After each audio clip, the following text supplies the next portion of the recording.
Hi all, it's the 15th, which is Saturday of August, and it's 1 o'clock. Although on here it's 23:59. God knows what's happened there. I just thought I'd show you. The horses are in here. This is this straw yard. Remember our previous videos I talk about the mushroom tunnel plastic. This is what I built when I first came here. We came here in 2007.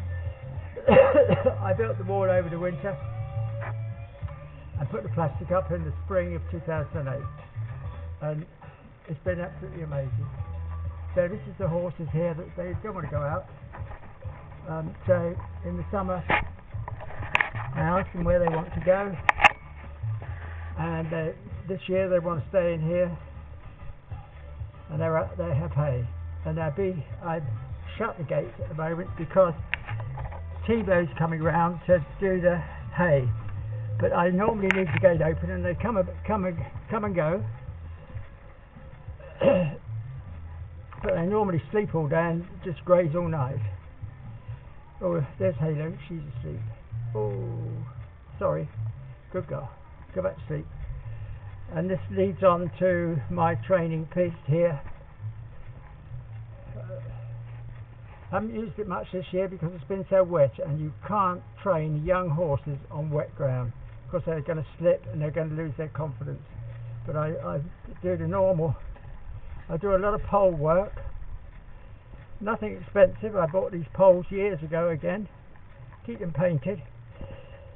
And they're on, I start them off on the ground and then I just graduate them up to here. It teaches them the paces, and you can widen them or shorten them depending on what sort of pace you want. And then we come over here, round here. I don't have any tape around,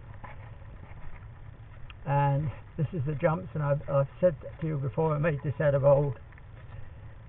These are proper jump things with the holes in, and cups. There's the cups. But these are a couple of old pallets I've bodged up, and they make a good strong jumping session. And we've got rail round the outside which shows them what to do, and a lot of voice control. I start off sure with a a training long whip, but I don't go near them with it. I just flick to make the click in the air if they've faltered. But normally after about a couple of days, a week at the most, they're used to going round either way, jumping. But now when I start them, it'll be this autumn with this. Where is she? With Chrissy.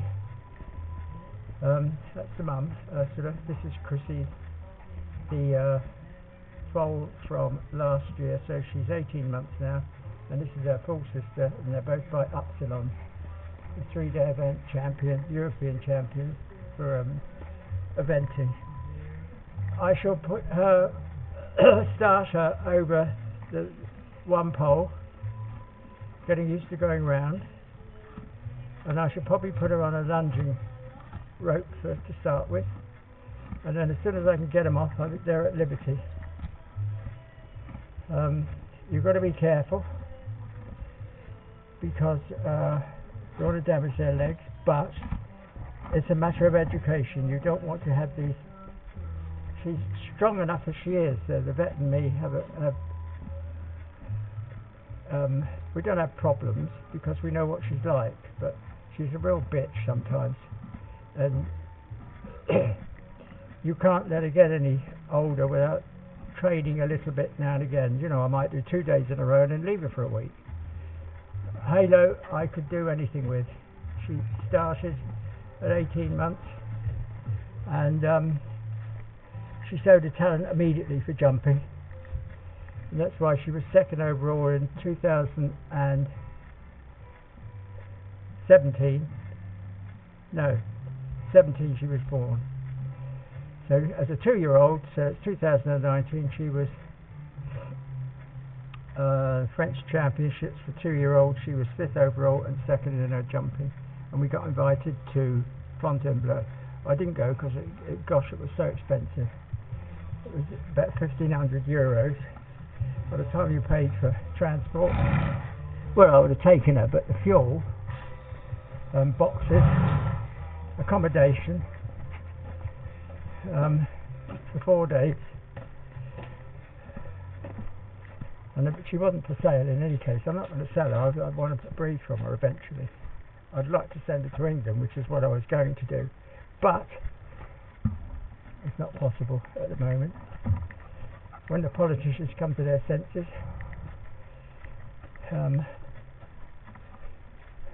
instead of trying to put one over on each other, the French, the EU, and I mean the EU, I don't know what they're doing, because they're only a trade organisation. They're acting like they're a country.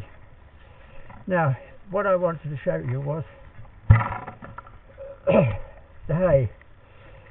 You can see here, this has been down, this is cut Wednesday last week, and we've still got green here. The sun this year hasn't been that strong, so you've got to go round the outsides, and especially here, because I'm not going to cut my trees just to suit the hay. You see this tree line here, if I was a proper normal farmer, they wouldn't be there. That hedge would be out along there, because it's interfering with the next field. There's the sun there, so it's 1 o'clock, and that's 12 o'clock there, that's 1 o'clock there. Let's have a look, see if we can get the sun. Oh, there he is. Oh, you beauty. So the point is, you've got to get in, and despite all this expensive equipment that we've got nowadays, it won't cope with the corners, because the weight's going on, the weight is going off. So what I do, where Miller is, I take it away from the hedge, and I go all the way round. And the danger points are underneath, on the corner and underneath the big trees. So this is all right. It's nice. That's a nice colour. I'll take you around the corner and show you in this next field, which is our hay field. This field here is grazed, and we shut it up for hay. But this year I had to graze it right the way through to March because of climate change. We didn't have any grass growth. Normally the grass grows in February here, so you can graze it up to that time, and then we stop and we shut it up for hay. That's mid-January, but this year I didn't shut it up till first week in March, I think it was. Another bit, that's probably got another date, I don't know. So this here is another danger point, that's this hedge, because it seems to grow really, really thick. It's a different grass variety.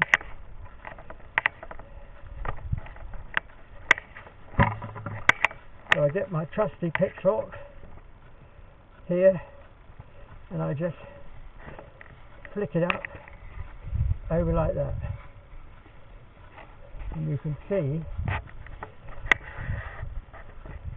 the green in it. It's more than green, it's just pure grass, uncut grass. I cut grass. There we are, there's the colour.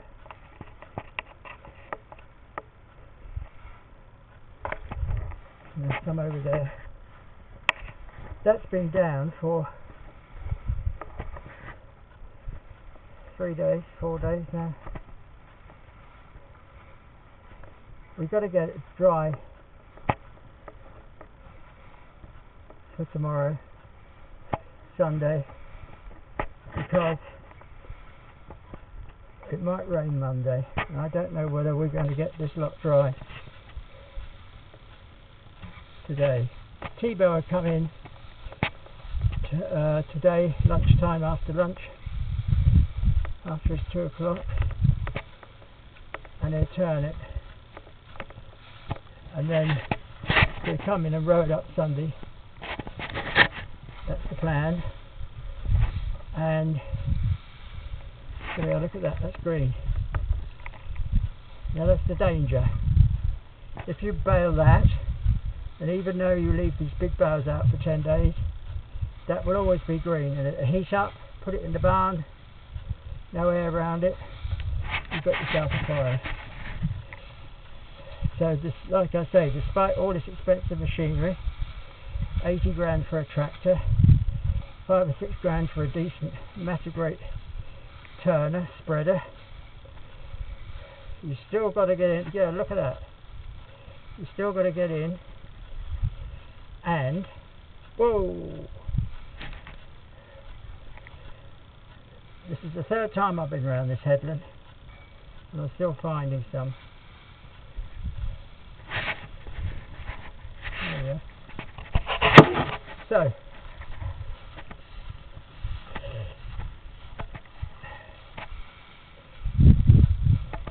all you guys who are making hay and not quite experienced, I've been at it all my life, so I'm up together, but you must be careful with your hay.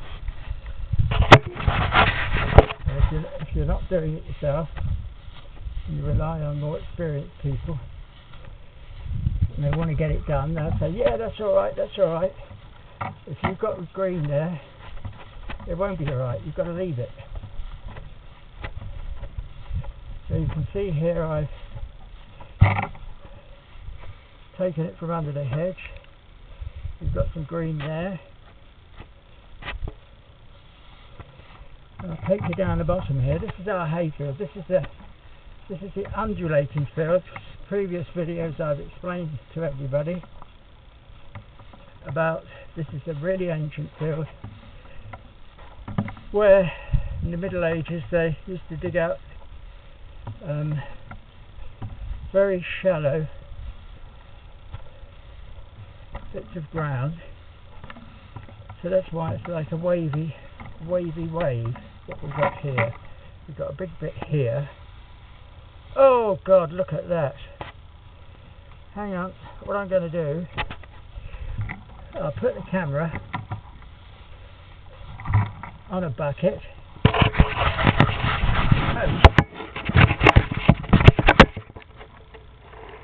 So that picks me up doing it.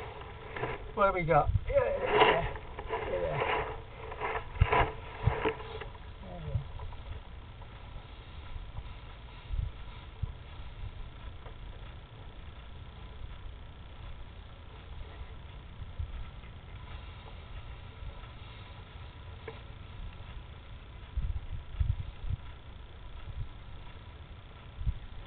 That's green.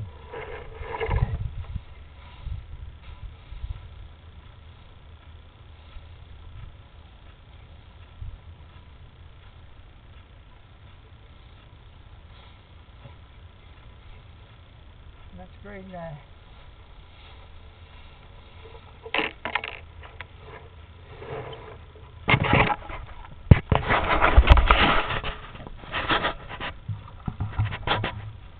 So, just show you, that's 3 days that's been laying down and I missed it.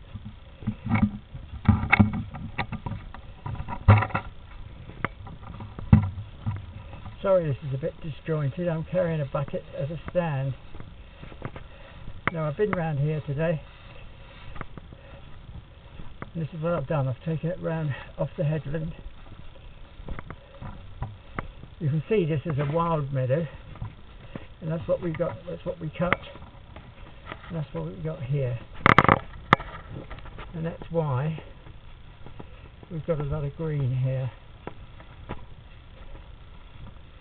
Also because the sun only has, what, if it's come up at 6 o'clock, that's already in shadow, you see.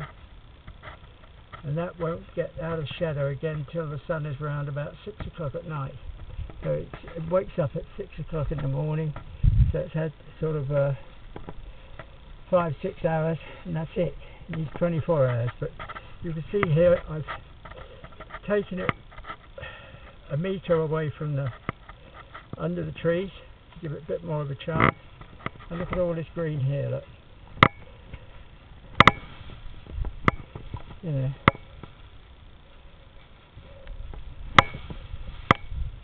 So I'm afraid this year I'm going to hate doing it, but I'm going to have to cut these trees back. I'm going to have to, you can, not with a traditional sort of a smasher and grab thing. It runs around just cracking everything up. They've got you fit on the back of a tractor, and it's a massive 4-blade, like a sawmill, 4 sawmill blades, and they go along and they actually cut branches rather than smashing them, and they cut them back, and I've cut them back sort of to there. So we've got it growing a bit more vertical. I won't do the other side because that'll never be cut as far as I can see.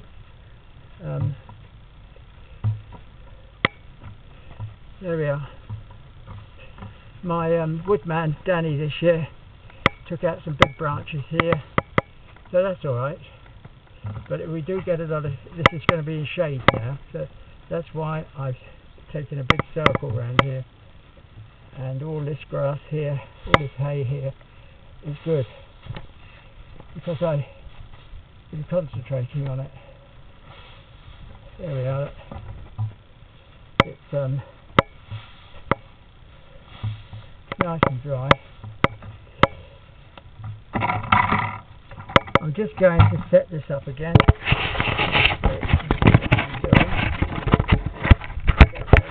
I don't know if that's going to work. What I'll do is I'll just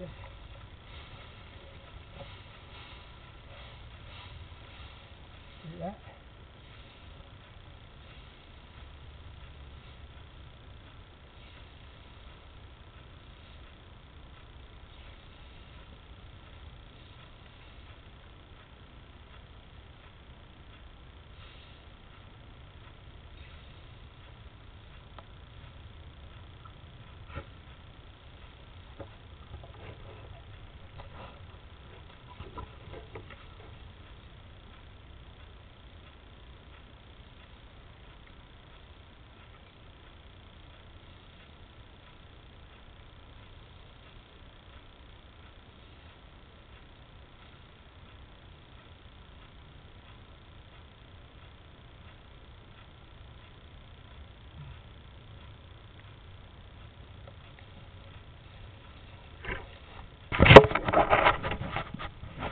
There we are.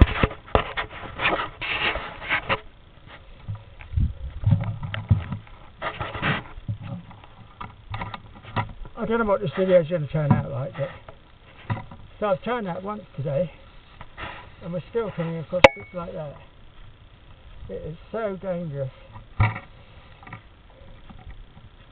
Get my bucket. This field is 100% for hay.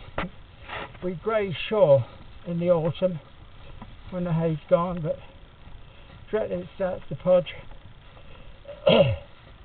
This year, I think, with this climate change, we're going to have a mechanical heat wave till right through to October, and then I think November's going to be dry, and then we're going to have one hell of a winter.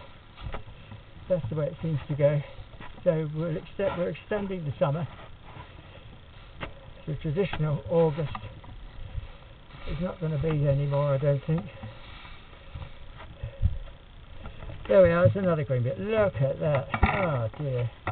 This is the third time I've done that. So we've got to be really careful.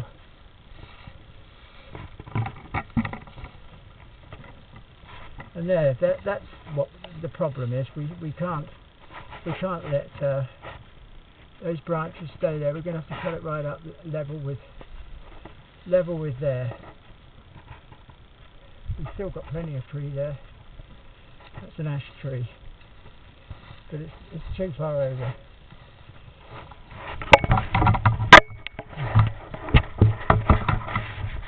I farm sympathetically to the environment, but we've all got to live together. Now that's how I expect it. That's after 2 days. We've still got a bit of green there, but not too bad. For all you guys fresh to haymaking, that's what you've got to look out for. I've never been a very good haymaker. I'm too quick, so that's why I leave everybody to make their own decision. And the Norman farmers seem to be really excellent.